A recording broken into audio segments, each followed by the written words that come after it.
Mouth cancer के हमने 480 patients अभी तक देखे हैं।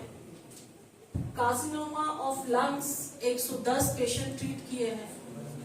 Carcinoma of brain 68। अभी भी हमारे पास 2 ब्रेन के पेशेंट एडमिट है हॉस्पिटल में, आप देख सकते हैं।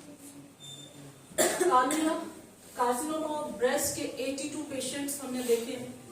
2 पेशेंट अभी भी स्टिल एडमिटेड हैं। बोन कैंसर जिसका कोई ट्रीटमेंट है ही नहीं, एलोपैथी में भी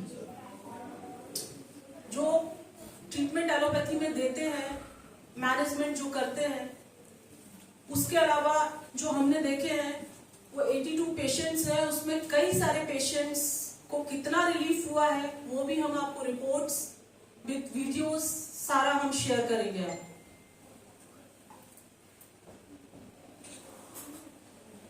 ल्यूकेमिया के जो केसेस हैं, जो कि लास्ट स्टेज में पता चलता है, स्टार्टिंग में पता ही नहीं चलता। कई बार होता है कि एनीमिक हो रहे हैं, कोई प्रॉब्लम है, ये सारी चीजें हैं। उसके भी हमने कई सारे पेशेंट्स 31 पेशेंट्स देखे हैं और कुल टोटल जो पेशेंट्स हमने देखे हैं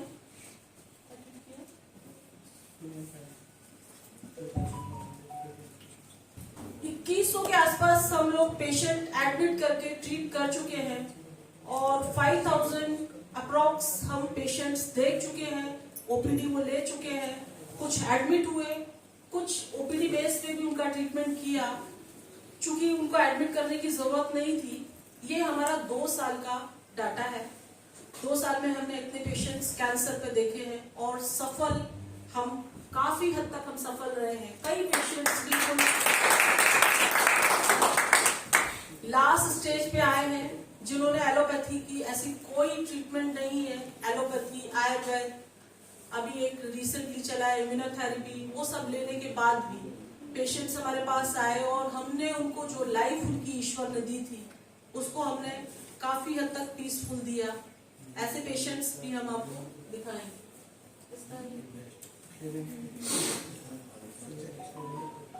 ये पेशेंट्स हमारे यहाँ जनवरी में एडमिट हुई थी। Devendra Kaur, CA breast metastasis था इनको और 3 महीने का उन्होंने ट्रीटमेंट हमारे यहाँ लिया। बायोप्सी ये ले चुकी थी। उनको जहां से बायोप्सी ली थी वहां एक वुंड हो गया था, वो भी ठीक हुआ। पस डिस्चार्ज होता था, ब्लीडिंग होता था, वहां से पेन था सीवियर। 3 महीने के ट्रीटमेंट के बाद, 3 महीने के बाद की उन्होंने खुद से, हम बोलते हैं कि हम खुद बताएंगे आपको कब रिपोर्ट्स लेना है, पर 3 महीने के बाद की पहली रिपोर्ट्स और बाद की रिपोर्ट्स आप देख सकते हैं।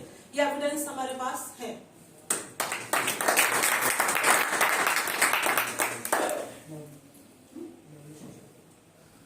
ये महाराष्ट्र के पेशेंट थे, इनको सीए फेरिंग्स था। ये एक महाराष्ट्र में एक मंदिर है, बहुत बड़े पुजारी थे वहां के और उनकी बेटी खुद बॉम्बे में कैंसर हॉस्पिटल में ही स्टाफ नर्स थी, लेकिन वो इलेक्ट्रोहोम्योपैथी की तरफ आई क्योंकि उसे पता था कि एलोपैथी में अगर जाएगी तो बायोप्सी है, रेडिएशन है, ये सब होगा। और उसके फादर 68 के आसपास एज थी उनकी और इनका हमने ट्रीटमेंट किया। 3 महीने, 3.5-4 महीने उन्होंने ट्रीटमेंट हमसे लिया। ट्रीटमेंट बाद में भी लिया, पर उसके बाद की रिपोर्ट्स और पहले वाली रिपोर्ट्स में आप वेरिएशन देख सकते हैं।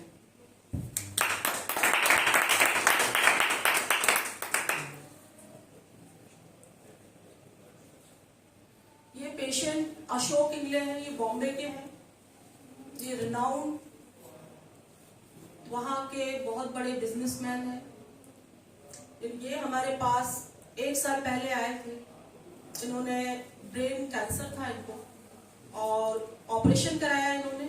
ऑपरेशन के बाद 1 महीने बाद इनको रिकरेंस हुआ। उन्हें हमारे बारे में पता चला, यहाँ आए। चूंकि हमारा प्रोटोकॉल 7 डेज का है, पर वो 5 ही दिन रुके। उनकी उस समय मेमोरी लॉस हो चुकी थी, उनको कुछ भी याद नहीं रहता था और सीवियर पेन था। पर जब वो यहाँ से गए, उनका खुद का वीडियो है, उन्होंने बोला कि मुझे सब कुछ याद आने लगा है और पेन एकदम से खत्म हो गया। पर वही चीज है कि एलोपैथी की तरफ हम भागते हैं। नॉर्मली जो होता है, फिर से उनको प्रॉब्लम हुई, वो एलोपैथी में गए। 1 साल बाद, पिछले लास्ट मंथ उन्होंने फोन किया सर को कि मुझे वापस से आप ही का ट्रीटमेंट लेना है, क्योंकि वो 3 सर्जरी करा चुके थे, कीमो ले चुके थे, रेडिएशन ले चुके थे। उसके बाद वो यहाँ आए। आने के बाद 7 दिन यहाँ एडमिट रहे। 7 दिन उनको जब सर्जरी होने के बाद यहाँ ट्यूमर फॉर्म हो गया था सिर के ऊपर, और उसको फील करते थे तो ऐसा लगता था फ्लफी जैसा है और एक कोई नोट उसके अंदर है जो उस ट्यूमर के अंदर फील होती थी कि कुछ है। एलोपैथी डॉक्टर्स ने बोला कि हम कुछ नहीं कर सकते, अगर हमने कुछ किया तो कोई ना कोई कॉम्प्लिकेशंस होगा। उन्होंने उसको वैसा ही छोड़ दिया और वो इतना बड़ा वुंड लेके यहाँ आए। 7 दिन वो यहाँ रहे, शायद 6 दिन रहे थे क्योंकि नेक्स्ट डे दिवाली थी, उससे पहले चले गए। 6 दिन यहाँ रहे, 6 दिन और ट्रीटमेंट लिया। उसके बाद के फोटोग्राफ्स हमारे पास है। जब वो आए थे तो ट्यूमर इतना बड़ा था और उसके बाद एकदम ट्यूमर खत्म हो गया और अभी भी वो मेडिसिन ले, रेडिएशन सारा उन्होंने बंद कर दिया है, सिर्फ और सिर्फ इलेक्ट्रोहोम्योपैथी मेडिसिन ले रहे हैं।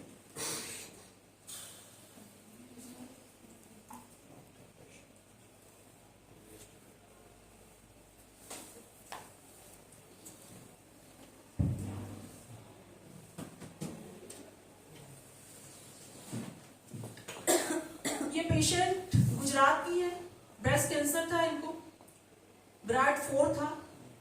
28 दिसंबर को ये यहाँ से डिस्चार्ज होके गई है। इनके घर में 4 से 5 एलोपैथी डॉक्टर्स हैं। सभी ने बोला कि आपको एलोपैथी में जाना चाहिए, कीमो लेना चाहिए, पर वो जो लेडी है उन्होंने सबका वीडियो देखा और बोली कि मुझे सिर्फ और सिर्फ इलेक्ट्रोहोम्योपैथी ट्रीटमेंट लेना है। उन्होंने बात किया, बात करने के बाद वो यहाँ एडमिट हुई। 28 दिसंबर को वो डिस्चार्ज हुई है यहाँ से। उनका मैसेज आया मेरे पास कि मेरे बच्चे बोल रहे हैं, क्योंकि एलोपैथी डॉक्टर्स ने बोला कि आपके पास मात्र 15 डेज है, या तो आप सर्जरी कराइए या कीमो लीजिए, अदरवाइज ये फैल जाएगा और आपका कुछ नहीं हो सकता। उन्होंने ट्रीटमेंट लिया। मेरे पास 3 दिन पहले मैसेज आया कि क्या मैं मैमोग्राफी करा लूं। मैंने मना किया कि कम से कम 1.5 महीने का ट्रीटमेंट लीजिए, उसके बाद मैमोग्राफी कराइए। पर वही बात है कि बच्चों का फोर्स, डॉक्टर्स का प्रेशर, उन्होंने मैमोग्राफी कराई। ब्राड 4 में थी, अभी ब्राड 2nd में, 2nd स्टेज पे उनकी रिपोर्ट्स आई। तो ये एक छोटा सा एग्जाम्पल है। ऐसे कई सारे, कई हजार, जैसे हमने बताया कि 5000 के ऊपर हम पेशेंट्स देख चुके हैं 2 साल के अंदर कैंसर पे। तो कई ऐसे पेशेंट्स हैं जिनके रिकॉर्ड्स हमारे पास हैं, जिसके रिजल्ट्स हमने बहुत अच्छे लिए हैं और जिनको हमने बेहतर लाइफ दी है। हमारे पास एक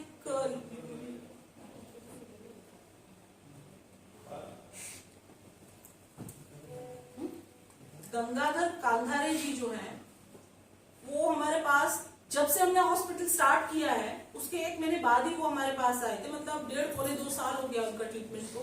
उनको टाटा मेमोरियल हॉस्पिटल ने बोला था कि आपकी सिर्फ और सिर्फ 1 महीने की लाइफ है, जो करना है इसी टाइम में कर रहे हैं। एक तो एलोपैथी वालों के साथ प्रॉब्लम ये है कि वो ईश्वर हो जाते हैं, भगवान हो जाते हैं, और वो डिसाइड करते थे कि आपको 5 महीने जीना है, 6 महीने जीना है या 10 दिन जीना है, जबकि ऐसा नहीं है। जीवन जिसने दिया है वही डिसाइड करेगा कि उसको कितने दिन जीना है।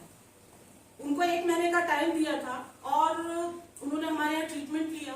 कंटिन्यू वो हमारे टच में है, बीच बीच में हमारे पास आते भी हैं, फॉलोअप्स पे भी आते हैं, 2 दिन बाद फिर आने वाले हैं। और उनके प्रोटोकॉल्स जो भी हैं सारा बिल्कुल बढ़िया, एक नॉर्मल लाइफ वो जी रहे हैं। उनको कोई और भी कॉम्प्लिकेशंस आता है तो वो एलोपैथी में ना जाते, वो बोलते हैं वो मुझे मार देंगे, मुझे एलोपैथी नहीं लेना है। अभी बीच में उनको पाइल्स का प्रॉब्लम हुआ था, उसकी भी मेडिसिन उन्होंने इलेक्ट्रोहोम्योपैथी से ही ली और बिल्कुल नॉर्मल लाइफ जी रहे हैं, बिल्कुल स्वस्थ है, अच्छे से रह रहे हैं।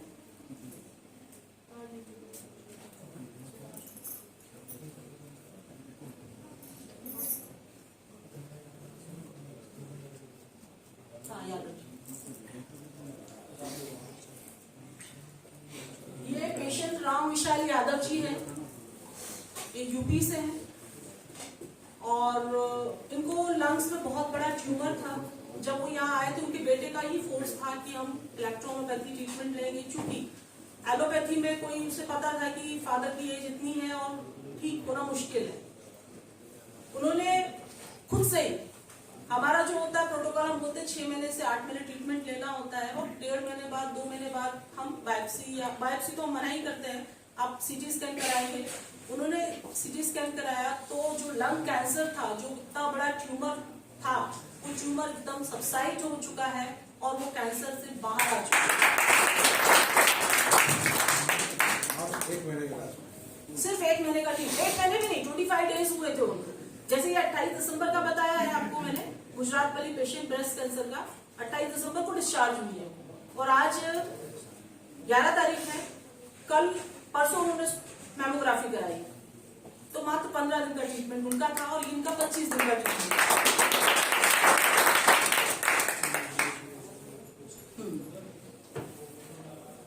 एक महाराष्ट्र के पेशेंट थे, उनको प्रोस्टेट कैंसर था।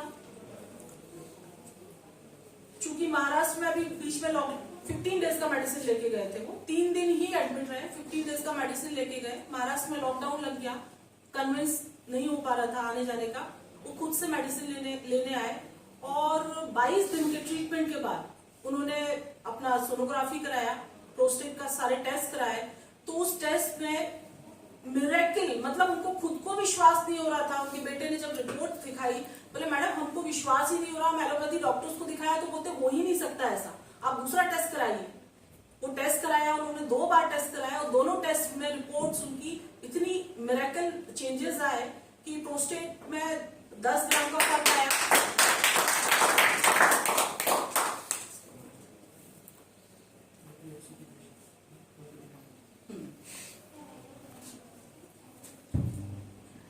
एक ये पेशेंट आई थी, स्टूडेंट थी, हमारे पास में ही, वहाँ हॉस्पिटल के पास में, एकदम से इसको स्ट्रोक और एकदम से फैंट हो गई है और झटके आना शुरू हुए। इसको ओपीडी में ही रखा और कुछ मेडिसिन यूज की, और आधे घंटे के बाद वो बोलती है कि मैं तो ठीक हूँ, जबकि उसकी कंडीशन, पल्स वगैरह सब उसका डाउन हो चुका था, कंडीशन लगी नहीं रही थी कि वो बच पाएगी। पर आधे घंटे के बाद ही इलेक्ट्रो होम्योपैथी मेडिसिन का सिर्फ और सिर्फ एक्सटर्नल एप्लीकेशन हमने किया था, कोई उसको मेडिसिन दी नहीं थी खाने के लिए या कुछ, उसको कुछ भी नहीं किया, और आधे घंटे बाद ही वो नॉर्मल कंडीशन में आ गई।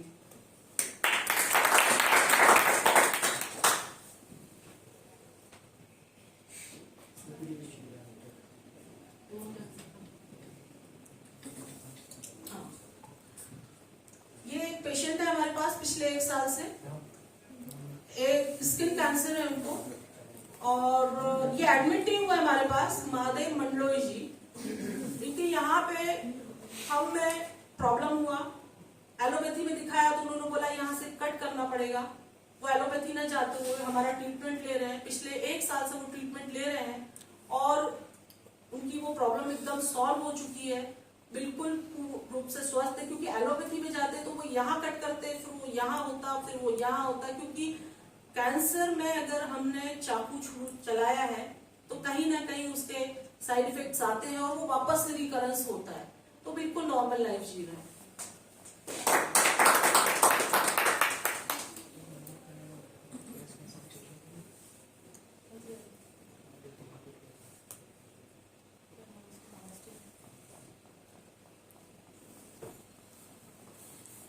एक महाराष्ट्र की ब्रेस्ट कैंसर की भी पेशेंट आई थी। आपको एक्चुअली बता दें, चूंकि आप तो इलेक्ट्रोपैथ वाले ही सारे हैं, मीडिया वाले भी यहाँ बैठे हुए हैं, एलोपैथ में कीमो रेडिएशन ही वो लोग बोलते हैं, सर्जरी कीमो रेडिएशन। कीमो तो फिर भी काफी हद तक ठीक है, जब रेडिएशन देते हैं पेशेंट्स को तो बहुत ज्यादा उसके साइड इफेक्ट्स होते हैं। ऐसी ही एक ब्रेस्ट कैंसर की पेशेंट्स हमारे पास आई थी, और वो मिरेकल हमको भी लगा था उस समय। वो पेशेंट का 3 महीने से एक हाथ बिल्कुल नहीं उठ रहा था, कोई मूवमेंट नहीं था उसके अंदर। उसको मेडिकेशन किया, मेडिकेशन करने के बाद बोली कि मेरा हाथ नहीं उठ पाता है। उसके हस्बैंड ने बताया, क्योंकि महाराष्ट्रियन थी, हिंदी नहीं आती थी उसको, सर ने बोला कि अपने हाथ का मूवमेंट तो करो। बोलती कि नहीं, सिर्फ आई थी और ट्रीटमेंट शुरू हुआ था, और जैसे ही उसने हाथ का मूवमेंट किया और वो खुद शॉक रह गई, उसका हस्बैंड पैरों में गिर गया कि कैसा मिरेकल, क्योंकि 3 महीने से उसका हाथ ऐसे था, वो ऐसे भी नहीं कर पाती थी, और उसने एकदम से ऐसे उठा लिया। तो इलेक्ट्रो होम्योपैथी मेडिसिन वाकई ही मिरेकल है। और उसके रिजल्ट्स अगर हम ले रहे हैं आप लोग भी ले सकते हैं। अपनी पद्धति को जानना चाहिए, उसमें घुसने की जरूरत है, उसमें डिवोशन की जरूरत है, उसमें अथक प्रयास की जरूरत है, मेहनत की जरूरत है और पेशेंस की भी जरूरत है। रिकॉग्नाइजेशन कुछ नहीं है। आप हमारे पास जब पेशेंट्स आ रहा है ट्रीटमेंट ले रहा है, उसको पता है कि रिकॉग्नाइज नहीं है, उसके बाद भी वो ट्रीटमेंट ले रहा है। नॉर्मल पेशेंट आ रहा है वहां तक तो ठीक है, IAS IPS ऑफिसर आ रहे हैं, सारे लोग आ रहे हैं और ट्रीटमेंट ले रहे हैं, तो रिकॉग्नाइजेशन तो उनको मिल ही गई। अब थोड़ा सा ब्रेक लेंगे, मीडिया के सभी लोग आ चुके हैं, उनका भी हार्दिक स्वागत है।